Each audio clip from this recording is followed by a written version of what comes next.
Hello students, in last video we have studied about exercise 1.2 of chapter 1. Today we are going to start with introduction of exercise 1.3 as well as we are going to solve the sums of exercise 1.3.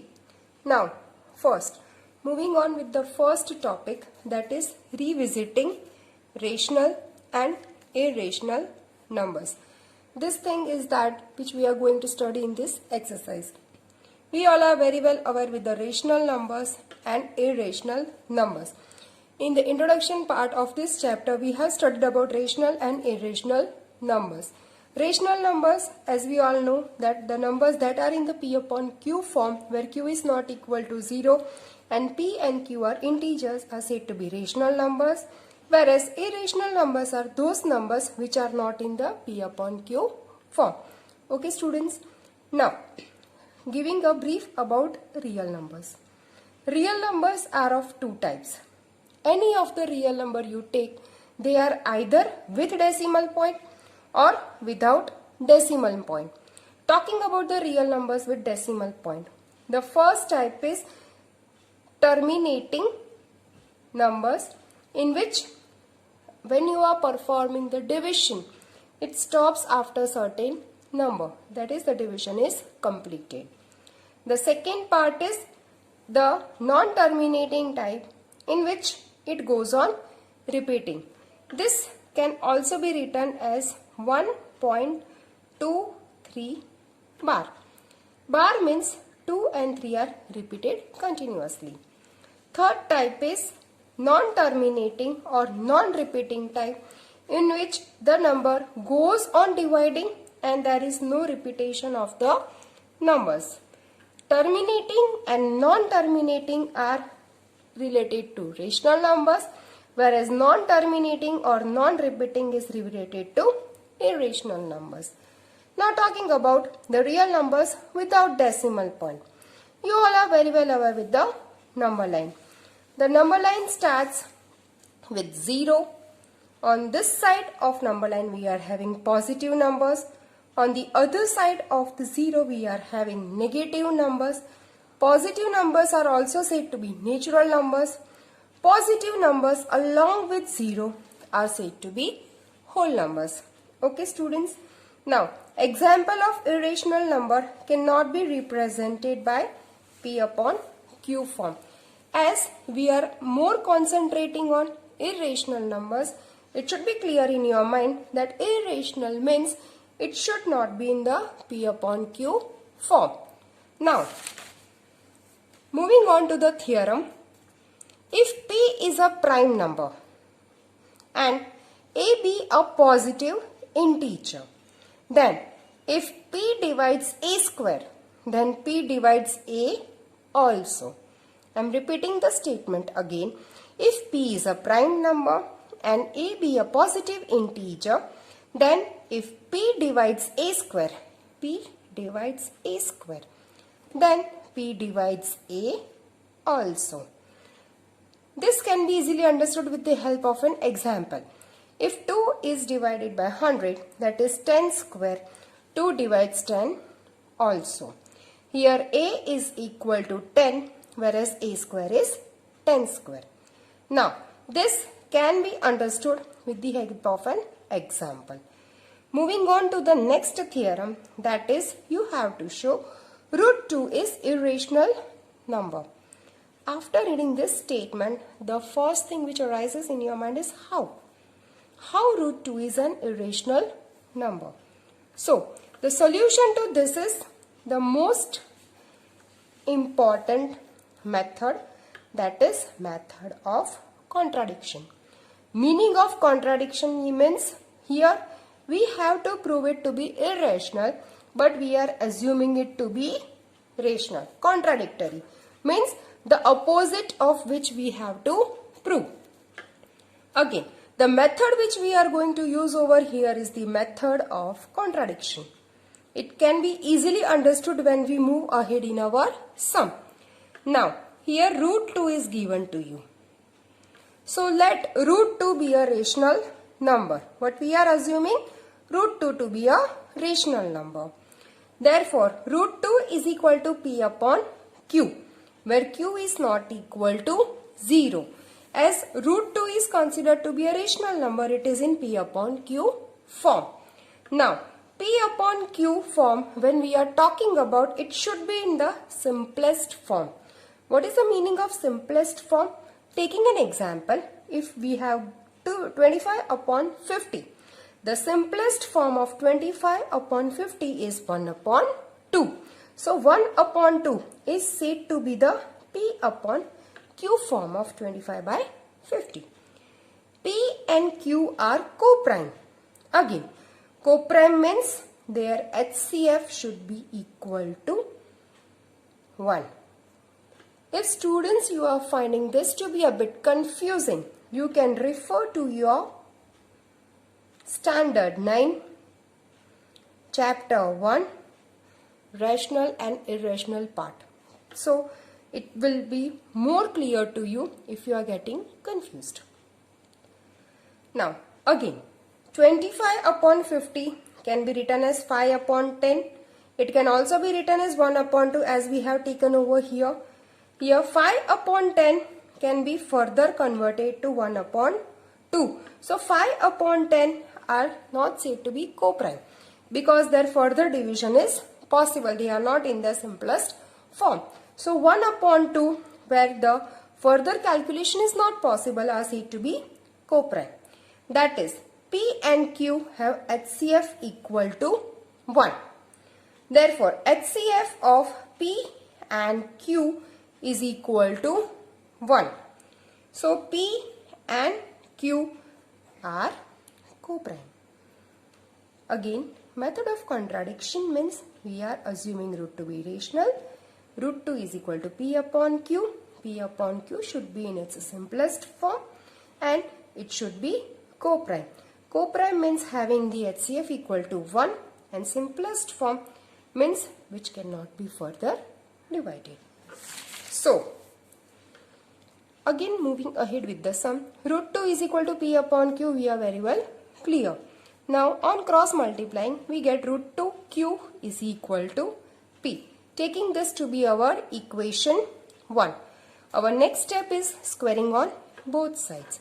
On squaring, we get 2Q square is equal to P square. This implies that 2 divides P square.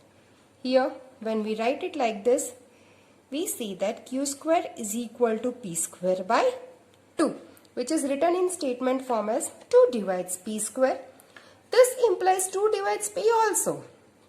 This implies P upon 2 is equal to C. Now, we are having a value P upon 2.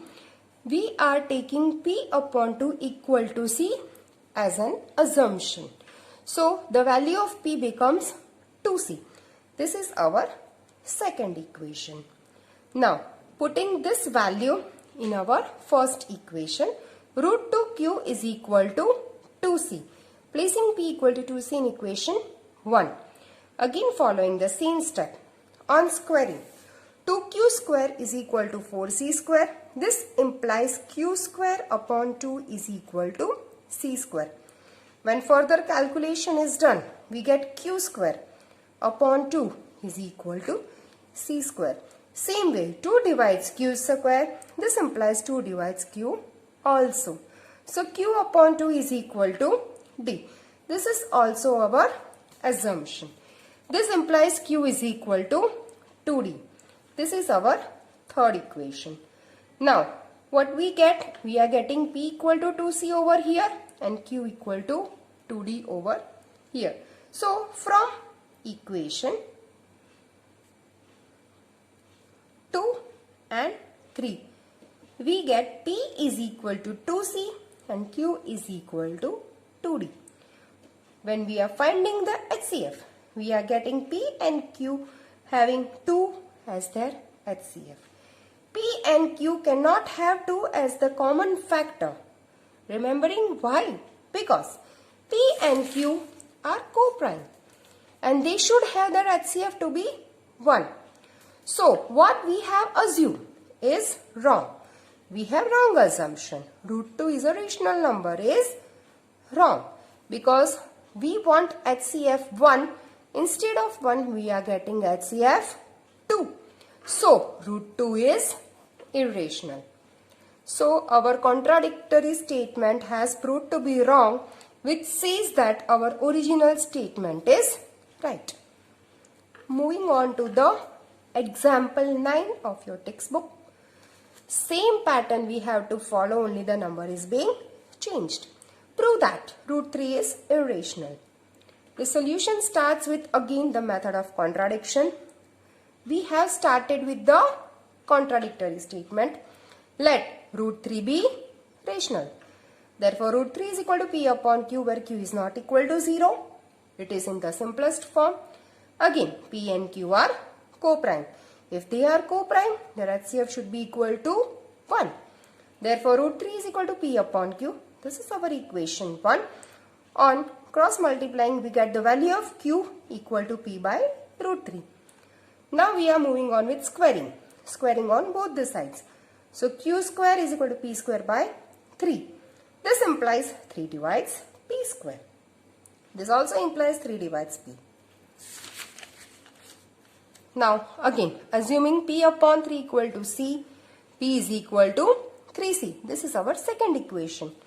Putting the same value in the equation 1, we get root 3Q is equal to 3C. In place of P, we are putting 3C.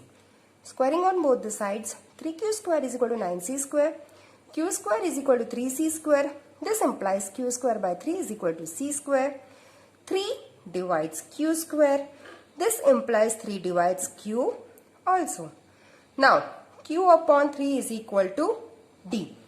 This implies Q is equal to 3D. This is our third equation.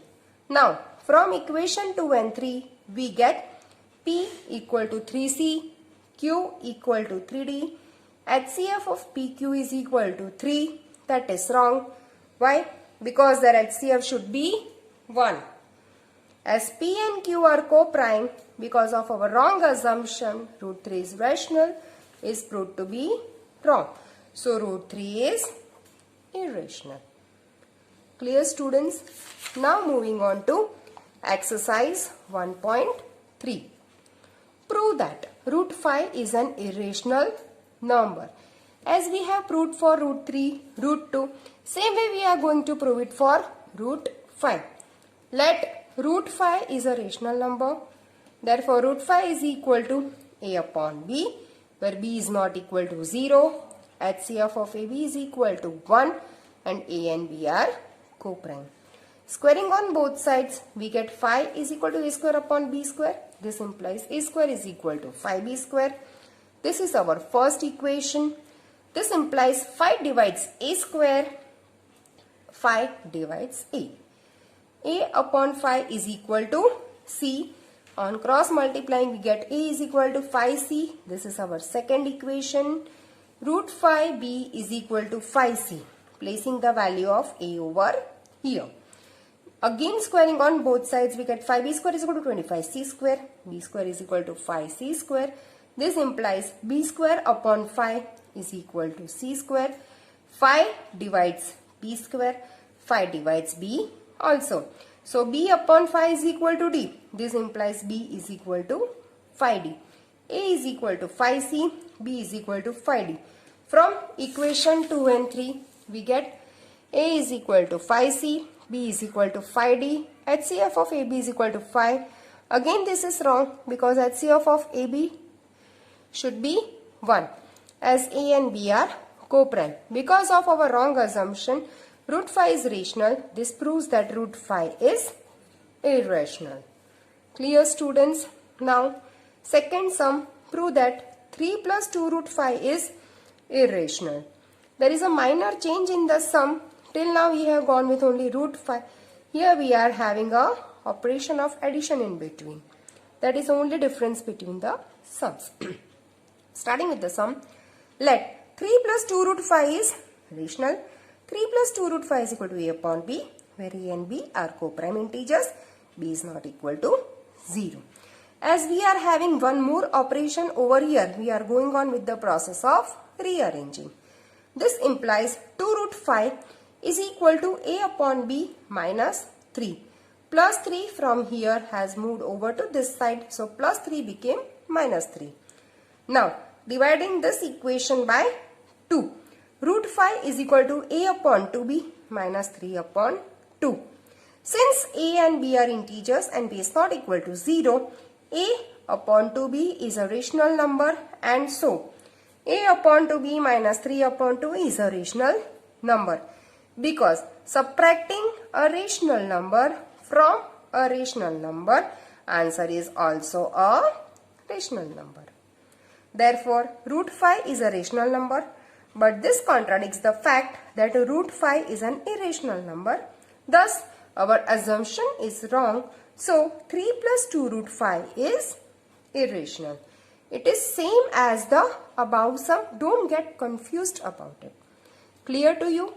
Now, moving on to the third question. Prove that the following are irrationals. The first sum is 1 upon root 2. Following the same method of contradiction, let us assume 1 upon root 2 is rational. That is, we can find co-prime integers p and q where q is not equal to 0, such that 1 upon root 2 is equal to p upon q. Now, cross multiplying by root 2, we get root 2 upon 2 is equal to p upon q. So, root 2 is equal to 2p upon q.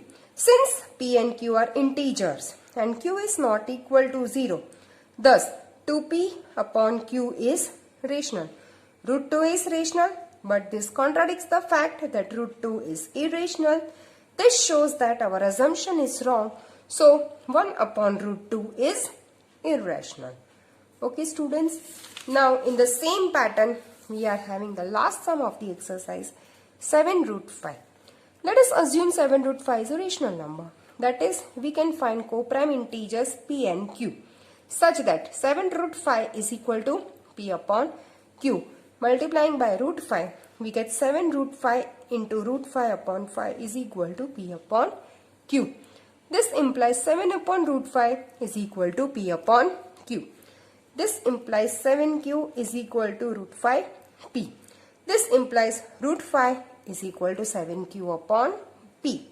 Since p and q are integers and q is not equal to 0, 7q upon p is rational. This implies 7 root 5 is rational. But this contradicts the fact that 7 root 5 is irrational.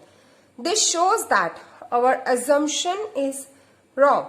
So, 7 root 5 is irrational. Clear, students? Here we finish our exercise 1.3 along with the theorem, introduction and the exercise part. For exercise 1.4, keep watching my videos. If you like my videos, please click on the like button. Thank you.